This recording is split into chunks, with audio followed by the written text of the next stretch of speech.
तो मेरे पास व्हीलचेयर भी नहीं थी, अम्मी मुझे उठा कर इधर उधर बिठाती थी।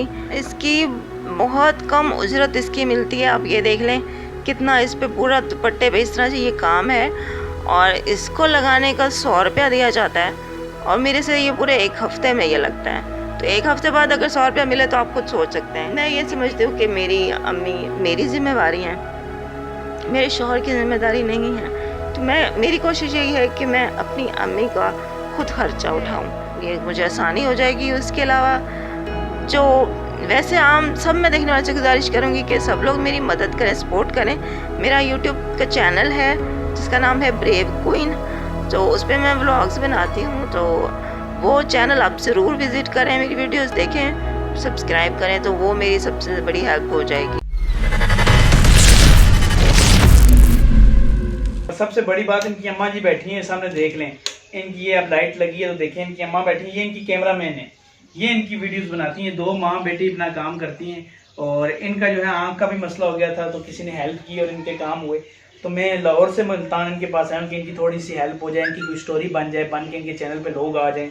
अस्सलाम वालेकुम नाज़रीन, दिलज़ेब आकाश आपकी खिदमत में हाजिर है और आप देख रहे हैं डेली फॉर यू। नाज़रीन, आपको बता चलूँ कि आज मेरे साथ ऐसी बाहिम्मत ख़ातून मौजूद हैं जिन्होंने अपनी माजूरी को एक साइड पर रखकर अपने घर का, अपने बच्चों का गुजारा कर रही हैं, जो बचपन से ही पोलियो के मर्ज़ में मुब्तला हैं, लेकिन इन्होंने अपनी हिम्मत नहीं हारी और आज जो है अपने घर का मुकम्मल जो है वो ख़र्चा अफोर्ड कर रही हैं। मेरे साथ मौजूद है मैडम लुबना। अस्सलाम वालेकुम जी। जी वालेकुम अस्सलाम। मैम कैसी हैं आप? अल्हम्दुलिल्लाह जी ठीक। अच्छा मैम बताइएगा, क्या करती हैं आप, कैसे आप, कब मजदूरी हैं, कब इतना सारा काम कर रही हैं, तो क्या किन मुश्किलात का सामना करना पड़ता है आपको? जी, मैं जब 2 साल की थी तो मुझे पोलियो हो गया था, जिसकी वजह से चल नहीं सकती थी। तो पहले तो 10 एक साल तो मेरे पास व्हीलचेयर भी नहीं थी, अम्मी मुझे उठा कर इधर उधर बिठाती थी। तो इस वजह से मैं स्कूल भी नहीं जा सकी, घर में ही ट्यूशन पढ़ा है, लेकिन शौक़ मुझे बहुत था। तो उसके बाद फिर जैसे जैसे मैं बड़ी हुई, घर के हालात कुछ ऐसे थे, अब्बू का भी काम शाम उतना सही नहीं होता था, 2 वक्त की रोटी मुश्किल से मिलती थी। तो फिर मैंने सोचा कि अपने मेरे जो हाथ ठीक अल्लाह ताला ने दिए हैं उनसे ही मैं कुछ काम करूं।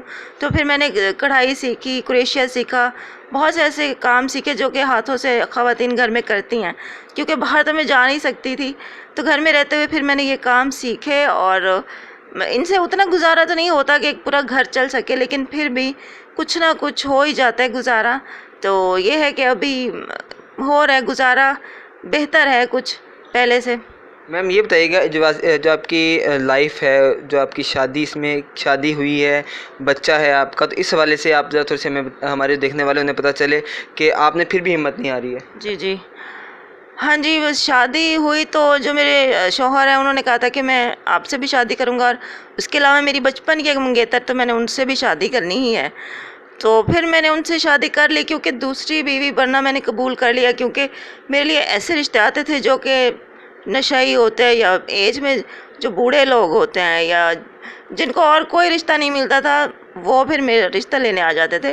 तो ऐसे लोगों से फिर मैंने कहा कि बेहतर है किसी ऐसे बंदे से शादी कर लूँ कि जो कम से कम मेरी इज़्ज़त तो करता है, कम चलो मेरे साथ नहीं रहता, लेकिन ये है कि बेइज़्ज़त से बात करते हैं वो, और कभी मुझे कोई रोक टोक नहीं की, और मेरे हम उम्र भी हैं, तो बस साथ नहीं रहते, कभी कभी आते हैं, लेकिन एक अच्छा इंसान है वो भी। अच्छा मैम, फीलिंग क्या होती है जब, ज़ाहिर बात है एक औरत की फ़ीलिंग जो है, अगर उसके खामन को कोई दूसरा जाए या कुछ ऐसा हो जाए तो फीलिंग जो है वो मुनासिब नहीं होती है, वो एहसास क्या होते हैं, कैसी आपकी फ़ीलिंग होती है? हाँ, दुख तो होता ही है, जाहिर है, जैसे एक नॉर्मल लड़की को दुख होता है कि उसका शौहर अगर दूसरी शादी करे, तो वैसे ही मुझे भी होता है, क्योंकि फीलिंग तो एक डिसेबल लड़की की भी वही होती हैं और एक नॉर्मल की भी वही होती हैं। तो जाहिर है दुख तो होता है, लेकिन फिर ये सोचते हैं कि चलो कोई नहीं, दुनिया में बहुत सी लड़कियां हैं जिनके शौहरों ने 2 शादियाँ कर रखी हैं, नॉर्मल हैं, खूबसूरत हैं वो लोग, तो उनके शौहरों ने भी 2 शादियाँ कर रखी हैं। तो बस अल्लाह का शुक्र अदा करते हैं। और वैसे मेरी ज़िंदगी का जो अब सारा मतलब कि मेरी ज़िंदगी का पूरा दारोमदार मेरे बेटे पे है। मैंने अपनी पूरी तवज्जो, अपनी पूरा ख्याल जो बेटे को ही दिया हुआ है, तो बस वही मेरा सहारा है, मैं उसी के बारे में ज़्यादा सोचती हूँ। आपका बेटा अब कौन सी क्लास में पढ़ता है, कितनी उम्र है? जी माशाल्लाह, अभी वो 5 साल का है, तो अभी तो वो प्रेप में ही पढ़ता है। रैप में पड़ता है। अच्छा ये बताइएगा, जो आपने ये दुपट्टा बनाए हुए हैं, ये मुकम्मल जो है, इसमें कितना टाइम लगता है, कैसे बनता है, कितनी मेहनत आती है? क्योंकि आपकी लाइफ तो हमने आपसे पूछ, लेकिन जो आपका प्रोफेशन है जिससे आपको घर का खर्चा आपका चल रहा है, तो इस हवाले से आप बताइएगा कि कितना इस पर आता है, टाइम लगता है, कितना खर्चा लगता है? इसकी बहुत कम उजरत इसकी मिलती है। आप ये देख लें कितना इस पे पूरा दुपट्टे पे इस तरह से ये काम है, और इसको लगाने का 100 रुपया दिया जाता है, और मेरे से ये पूरे 1 हफ़्ते में ये लगता है। तो 1 हफ़्ते बाद अगर 100 रुपया मिले तो आप खुद सोच सकते हैं इतनी महंगाई में क्या कर सकता है इंसान। तो उसके अलावा क्रोशिया भी मैं इसका बनाती हूँ, तो उसके भी कोई ख़ास पैसे नहीं हैं, 15 रुपये उसके मिलते हैं। तो सारा दिन ये है कि बैठना पड़ता है, रात देर तक बैठना पड़ता है, तब जाके कुछ इतना मिल जाता है कि चलो 2 वक्त की रोटी ही बंदा ले सकता है। अगर हमारे देखने वाले व्यूवर्स में से अगर आपको कोई हेल्प करना चाहता तो आपको वो क्या चीज़ लेकर दे? तो मैं तो ये कहूँगी कि अगर कोई मुझे इलेक्ट्रॉनिक व्हीलचेयर लेके देना चाहे तो वो मेरी अच्छी हेल्प हो जाएगी, क्योंकि मैं किचन में काम करती हूँ, तो किचन से चीज़ें उठाते वक्त मुझे मुश्किल होती है, क्योंकि दोनों हाथों से तो व्हीलचेयर चलानी होती है, तो बंदा चीज़ उठा के इधर उधर नहीं ले जा सकता, तो उससे ये मुझे आसानी हो जाएगी। उसके अलावा जो वैसे आम सब मैं देखने वाले से गुजारिश करूँगी कि सब लोग मेरी मदद करें, सपोर्ट करें। मेरा यूट्यूब का चैनल है जिसका नाम है ब्रेव क्वीन, तो उस पर मैं व्लॉग्स बनाती हूँ, तो वो चैनल आप ज़रूर विज़िट करें, मेरी वीडियोस देखें, सब्सक्राइब करें, तो वो मेरी सबसे बड़ी हेल्प हो जाएगी।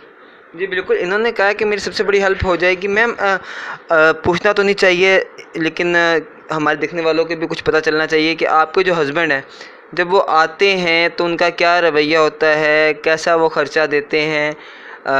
उन्हें सोचना भी चाहिए आपके हवाले से कि आप उनकी शरीके हयात हैं, तो कैसा यानी वो आते हैं तो कैसी आपके साथ उनकी होती है बातचीत?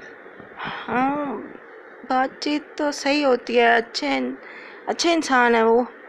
बस ये है कि महंगाई का दौर है, तो 2 बीवियों को अफोर्ड करना ज़रा मुश्किल होता है, तो वो उतना ख़र्चा नहीं दे सकते जितना कि घर को चलाने के लिए ज़रूरत होती है। और फिर वैसे भी मैं ये समझती हूँ कि मेरी अम्मी मेरी ज़िम्मेवारी हैं, मेरे शौहर की ज़िम्मेदारी नहीं है, तो मेरी कोशिश यही है कि मैं अपनी अम्मी का ख़ुद ख़र्चा उठाऊँ, तो मैं ख़ुद ही काम करती हूँ। उनसे बस ये मेरी कोशिश होती है कि वो बस अपने बेटे का वो ख़र्चा दे दें, बाकी घर के अखराजात के लिए मैं उनके आगे ज़्यादा हाथ नहीं फैलाती। ठीक बताइएगा, आपका जो बच्चा है वो सरकारी स्कूल में पढ़ता है या प्राइवेट में पढ़ता है? सरकारी स्कूल में पढ़ता है जी। सरकारी स्कूल में पढ़ता है? हाँ जी। तो प्राइवेट का नहीं सोचा आपने? प्राइवेट की फिर आपको पता है बहुत फ़ीसें होती हैं, हम इतना अफोर्ड नहीं कर सकते। इंशाल्लाह बड़ा होगा तो वो खुद ही ज़हीन है, समझ जाएगा, आगे बेहतर पढ़ लेगा खुद ही। आपकी क्या ख्वाहिश है, आपका बेटा बड़ा होकर क्या बने? मेरी ख्वाहिश है कि बस वो एक अच्छा इंसान बने, प्रोफेशन चाहे जो उसको वो पसंद होगा वो ही लेगा, लेकिन बस वो एक अच्छा इंसान बने, एक अच्छा मुसलमान, एक अच्छा बेटा, एक अच्छा शहरी, एक अच्छा मुसलमान बन जाए बस। अच्छा ये बताइएगा, जो और हमारी माएँ बहनें डिसेबल हैं, उनके लिए आप क्या मैसेज देना चाहेंगी? उनको मैं यही कहूँगी कि हर वक्त रोने धोने से बेहतर है हिम्मत करें। डिसेबल बंदा हो जाता है, लेकिन अगर आप दिमागी तौर पर ठीक है ना, तो आप सब कुछ कर सकते हैं। अल्लाह ताला ने एक चीज़ दी होती है तो बहुत आपको नवाजा भी होता है, तो जो चीज़ आपके पास है आप उसको इतना अच्छा से इस्तेमाल करें कि लोग आप पर तरस खाने की बजाय आपको देख के रश्क करें। तो कभी भी मायूस ना हो, हिम्मत हारें, जो आपका शौक़ है, जो आप करना चाहती हैं वो ज़रूर करें। जी बिल्कुल, जो आप करना चाहती हैं आप वो ज़रूर करें, और मैडम का यही कहना है कि हिम्मत नहीं हारनी चाहिए, जितना मर्ज़ी मुश्किल हो, जितनी मर्ज़ी परेशानी हो, कभी भी हिम्मत ना हारें। उस रब्बे जुल जलाल से जो है वो दुआ करें, वो बेहतर रिज़्क़ देने वाला है।